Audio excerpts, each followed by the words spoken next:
Today, we're diving into the story of a viral sensation, Judge Frank Caprio. We're going to explore his incredibly compassionate courtroom style, how the legal system actually allows for it, and the deeply personal philosophy that drives everything he does. Let's just start with this quote, because honestly, it says it all. This single idea is at the core of why Judge Frank Caprio became this global phenomenon, with billions, and I mean billions, of views online. All right, so here's our roadmap. First, we'll look at the viral clips that made him a household name. Then, we'll get into the controversy. Is this for real? From there, we'll unpack the legal stuff and his personal story. And finally, we'll look at the incredible ripple effect of his approach. First up, let's talk about the Judge Caprio that you've probably seen all over your social media feeds. The man everyone started calling America's nicest judge. His TV show, Caught in Providence, made him an absolute internet superstar. And the numbers here are just staggering. We're talking about clips from his local traffic court being viewed more than 10 billion times. It's wild. He turned these small, everyday cases into global moments. You know, the clips that really go viral almost always show this incredible empathy. Take this case, for instance. A 96-year-old man, Victor Colella, gets a speeding ticket. But the reason he was speeding? He was trying to rush his 63-year-old son, who was battling cancer, to get his blood work done. So what does the judge do? Instead of hitting him with a fine, Judge Caprio actually praises him for being such a dedicated father.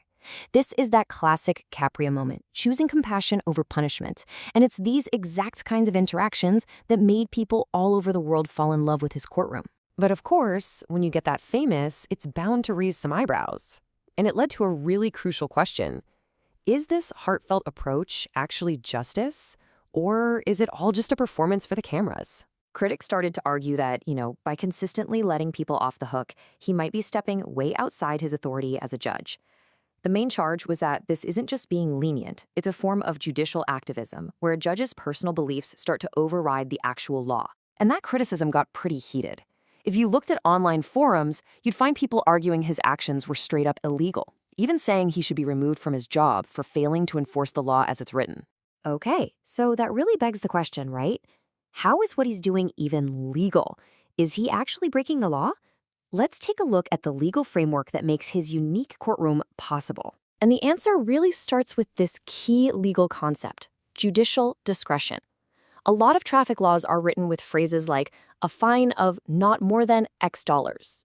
Now that little phrase, not more than, is huge. It legally gives judges the power, the discretion, to impose any penalty below the maximum, and that includes a penalty of 0.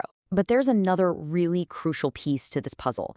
The Providence Municipal Court, where he worked, is what's known as a court of mixed equity and law, especially for these minor offenses. See, in a pure court of law, you just follow the rules, no exceptions. But a court of equity is empowered to focus on what's fair, on the unique circumstances of each person's case.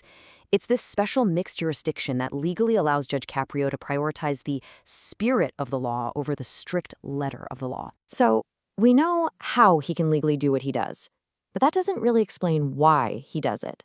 And for that, we need to look at the personal philosophy he brought with him to the job, a philosophy that was shaped long, long before he ever put on a judge's robe. Judge Caprio's whole outlook is deeply rooted in his family's story. He grew up in a poor Italian immigrant family in Providence. His grandfather was an illiterate farm worker from Italy. His family lived in what they called a cold water flat, which meant they didn't even have hot running water. It was a tough upbringing that really shaped his entire worldview. But the most important lessons, he always says, came from his father, Antonio, who everyone nicknamed Toop, and he worked as a milkman. His route was right there in their neighborhood, delivering milk to other hardworking families, many of whom were struggling just as much as they were. And this brings us to something called Tubbs policy. See, the company rules were clear. If a family couldn't pay, you had to cut them off. But his father just couldn't bring himself to do that, especially not to families with little kids. So he would secretly pay their bill out of his own pocket, just to make sure those children still got their milk. And that single experience taught Frank Caprio the lesson that would become the absolute foundation of his career. You should never, ever punish someone just because they're poor. He watched his father choose compassion over company policy, and he carried that exact same logic with him to the judge's bench. So how did this very personal philosophy play out in the real world? Well, what started as a simple code of conduct in his own courtroom ended up having a much, much wider ripple effect. One of the most incredible results is the Philomena Fund. After seeing his rulings, viewers from all over the world just started sending money to the court, asking him to use it to help people who were struggling. It literally started with a $20 check from a single mom in Indiana and grew into a formal charity named for his mother that has helped countless people pay their fines. But his impact isn't just emotional, it's strategic. A really fascinating academic analysis of his language in the courtroom found that nearly 43% of what he says is what's called representative, which basically means he's just stating facts and beliefs. And you can see it right here. Actually expressing emotion is only a small part of his approach. Most of the time, he's just calmly stating the facts and giving directions. It's this very deliberate mix of structured logic and empathy that makes his style so powerful. And it's really important to contrast his brand of viral fame with that of other judges. I mean, some have gone viral not for compassion, but for ordering what are basically shaming punishments, like forcing someone to hold an embarrassing sign in public. So while Caprio's goal seems to be to restore dignity, these other methods use public humiliation as the penalty, which raises very different questions about what justice is for. So why does all of this matter now? Well, Judge Caprio retired in 2023, and shortly after, at 87 years old, he announced that he was battling pancreatic cancer. Now, he has since completed his treatment, but his legacy and his approach to justice continue to fuel a global conversation.